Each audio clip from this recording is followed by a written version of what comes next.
Uy, parang binaliktos ah. Huwag ka dyan. Huwag mong ibaliktos. Ayan, dyan ka. So, update sa ating Oppo. Sitaw po. Sana itawag nito. Sitaw at Oppo man. Sitaw po. Update sa sitaw po. So again, kahapon naglagay tayo ng ipot sa paligid radius. Kalahati lang. Tapos ngayon, ayan, inararo. Inararo sa gilid. Ito yung management natin sa white squash or tabayag dito sa amin sa Cebu or kalabasang puti. So in-apply natin sa upo. Again, first time natin magtanim ng upo. Tapos first time din natin pinagsabay. Ito yung problema, guys.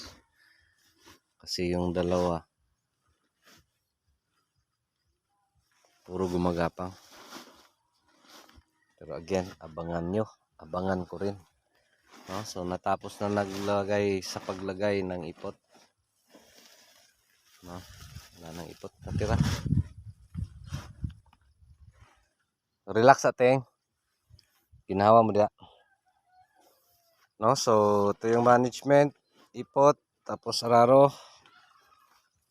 Ito dyan. So gagawin natin. Kasi may mga lupa na dyan. So ito mga ipot. Ganito yun guys. Ito yung management ko sa white squash. Tatabunan ko yan dyan. Maganda nito pag pure upo pa. Kung wala pang sitaw. So again, ito yung relay cropping. So let's see anong mangyari. So gagawin ko nito if puro upo pa to. So lahat paligid dyan. Lagyan ko ng lupa. Ayan. Ayan. Dito sa amin, ang tawag ay hambon. Hambunan or hambukan. So lagyan ng lupa yung puno. Ganon. Maging ganyan na. Kasi yung mga ganito, maglabas yan ng mga ugat. So dapat paligid. So maraming yan, maraming advantage. So first yung ugat niya tabunan, tapos yung ipot kasi mas effective yan pag basa. So best din pag matabunan. So yan yung mangyari. Another thing, yung mga damo dyan tatabunan. So tabunan natin yung puno. Ayan. Tapos gagapang dyan. So yung pruning nito, ibahin natin dito sa upo. So kadalasan may mga pag umabot na dito, may mga sanga, pwede na. Pero sa atin kasi may sitaw, ay papakita din natin paano mag-pruning sa upo. So yan yung mangyari. So dapat matabunan yung paligid, or dito sa amin ay mahambunan, or sa iba hambok, or yung pagsimple paglagay ng mga lupa dito sa kanyang puno mismo. Ayan.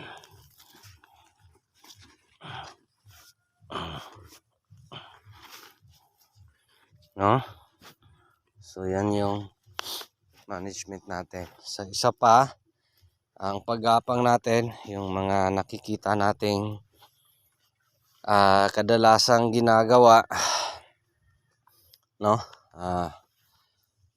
again sa atin yung pagtali ni kahit anuman dito sa sitaw, maski sa kamatis, sa sili, sa pipino, sa ampalaya, pag magtali ay hindi ka magtali sa puno. Lalo yung ginagamit natin ay napakadali lang. gumamit tayo ng astrobag or itong flat tapes, no? Tinali natin ang pagtali natin guys, tinali natin yung dahon at saka yung gaway-gaway, no? So mangyari yan, kahapon pa natin yan itinali, so ngayon kumakapit na siya, so hanggang makaabot dito, so mas madali. So ganito yan,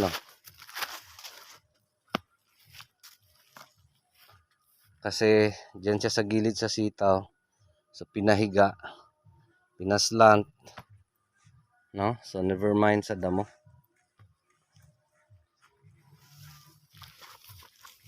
Tapos tali sa dahon dito. Ito yung itsura.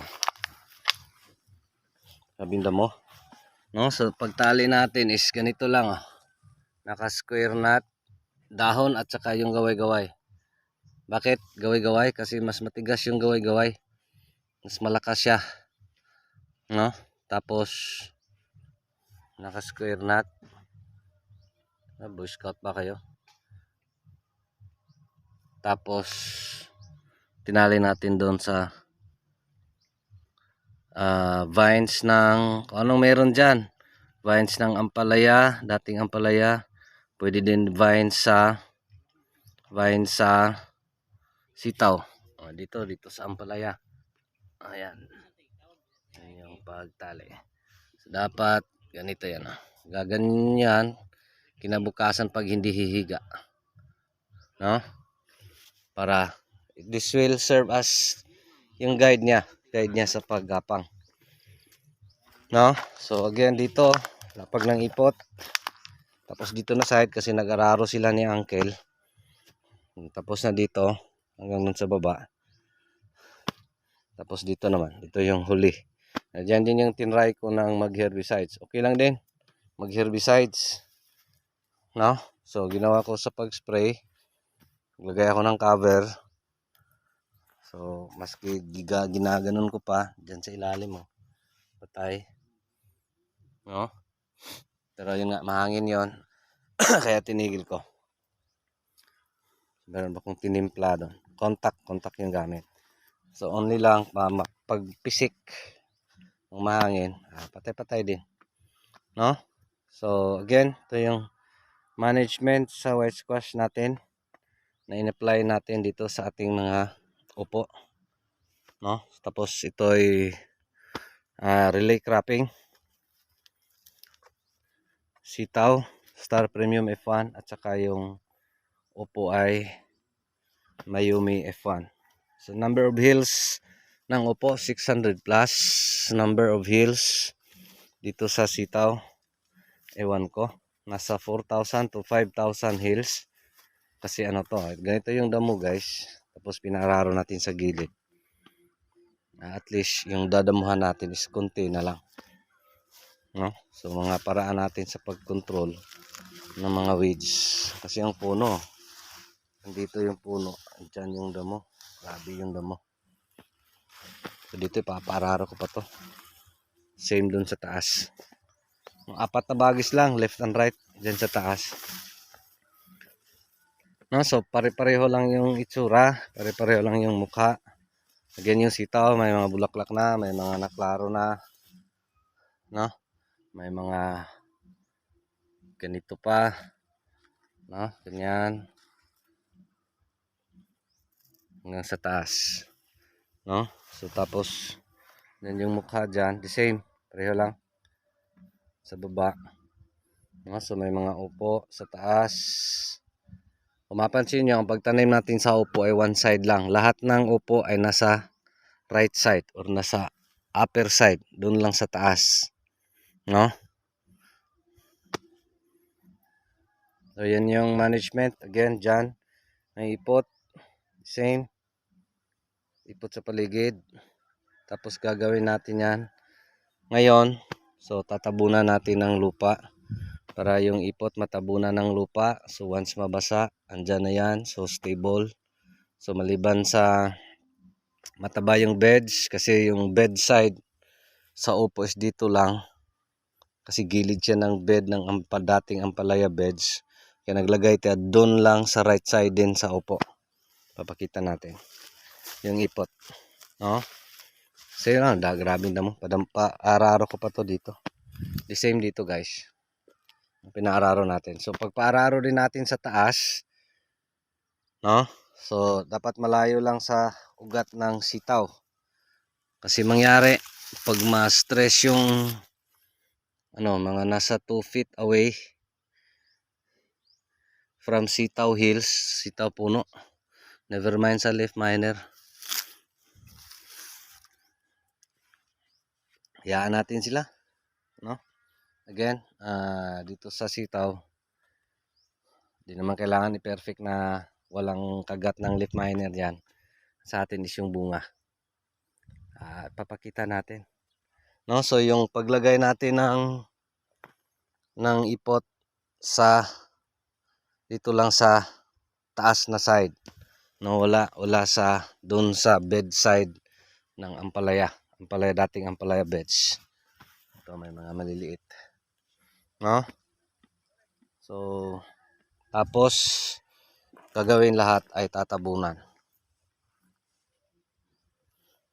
No? So bakit to? Bakit natin linagyan ng ipot pa? No, again, ito yung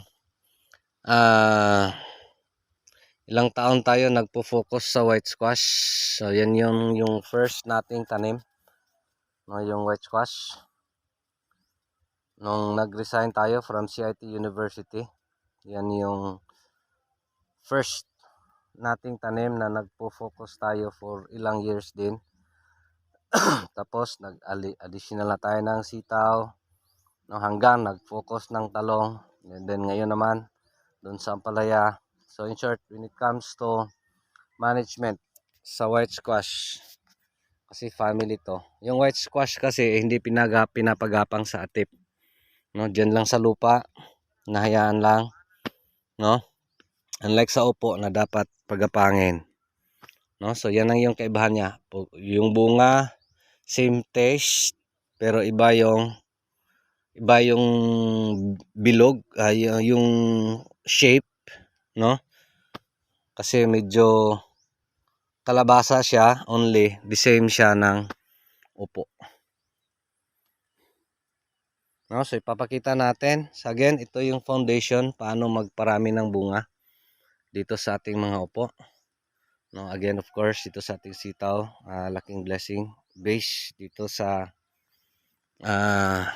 nakikita natin. Thank you sa ating mga sitaw. Thank you Lord for the new door. No? Hoping maka-jackpot tayo sa presyo. No, so again, when it comes to area, may nagtanong anong sukat ng area dito. Malaki to guys. Hindi naman kalakihan. Pero umabot to ng 7,000 square meter. Pero yun nga, yung tanim natin ay napakalayo. No, considering gumagapang, considering part to ng experiment, part sa crop rotation. No, kasi yung next nating itatanim nito, let's see if kaya na ba sa ampalaya. Again, sayang yung building. So pag magtanim tayo ng ampalaya, napakakunti na lang yung kapital na kailangan. Pero again, let's see kung sitaw ba ulit or ano ba, or sili ba or kamatis ba.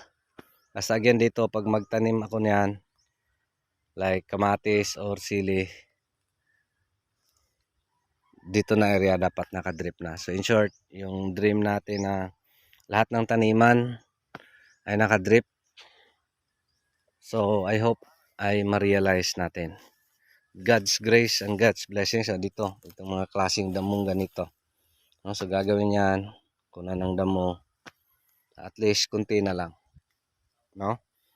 Kasi grabe talaga yung damo nang naulanan. The same way sa ating sitaw. No? Nung tumaba yung sitaw dahil naulanan, yung damo din humahabol. No? So gagawin natin ngayon, since ito na plastado, nakalagay ng ipot. So later, spray tayo dito. Of course, may halong fungicides kasi naglagay tayo ng ipot.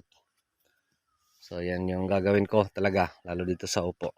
Pag maglagay ng ipot, every lagay once maplastar na, so fungicides. So gagamitin ko later ay Luna Sensation kasi yan yung tira ko doon sa Ampalaya. Pwede kong gagamitin dito. Ito guys, nahulog. Hindi nakaakyat. Yan o. Nahulog. Babalikan kita later. Huwag kang ganyan. Doon ka sa atip. Babalikan kita. Gaganon. No, so again, dito sa sitaw, promising. So, sa ganitong itsura, malaki yung chance na pwede tayo makarami ng bunga. God's grace and God's blessings pag ganito yung itsura. Sana magkatotoo. Tapos yung presyo sana makahabol. No? So ito yung management dito sa upo. Sitaw at upo na naka-relay cropping. No? So doon sa baba ay the same lang din. Tapos di pa naararo. So bakit kailangan araruhin? Again, number 1 is yung damo. Second, dapat matabunan yung puno, no? ng upo with the ipot, no? So yung ipot, yung additional niyang foundation. Habang lumalaki, habang lumalago sila, tuloy-tuloy lang. Of course, hindi lang yan. Maglagay pa tayo ng mga commercial fertilizers. Dyan. So, gagawin ko din sa abono. Pag dito sa mga ganito is box application or square application. No? So, both either sides, no, ay may granules. So, yan yung gagawin natin. So, dito din sa baba ay the same lang. No? So, yan yung mukha. Makikita nyo yung sa atip. The same lang dito sa taas. May mga sa sitaw.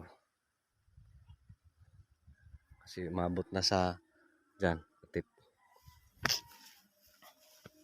No, so again, ito yung foundation. Paano magparami ng bunga sa upo. Ito yung foundation na ginagawa natin.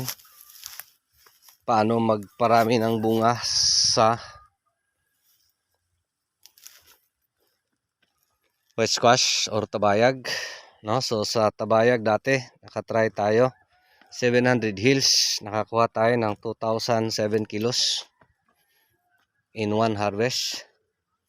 No, so twice to thrice yung tabayag. So, yan yung peak niya. Plus 2, 3. No, so in short, nakakuha tayong 5,000 kilos in a week. Doon sa white squash sa 700 hills. No, so dito 600 hills na upo. Dito yung late natin sa upo kasi dyan ay 18 days. 19 days. Kasi 32 days yung sitaw. No, so dito is huli ng 3 days. So mas maliit. Grabe ding damo. Pero again, the same procedure dito sa mas nauna. No? So, ganyan yung pinag-demo natin ng contact herbicide. So, yan yung mangyari pag may pisik-pisik. Yan, pisik yan. No? Nung nag-spray tayo. So, yan. Binaguide sa flat tapes. Flat tapes lang. Okay na. Hindi na kailangan gumasta pa dun sa gapangan.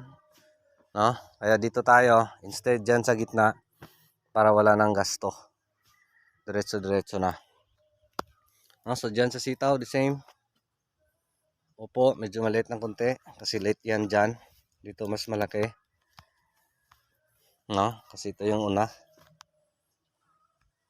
No? So again, pare-pareho lang yung paglago ng ating mga tanim. Thank you Lord. Yun nga lang, grabe yung damo.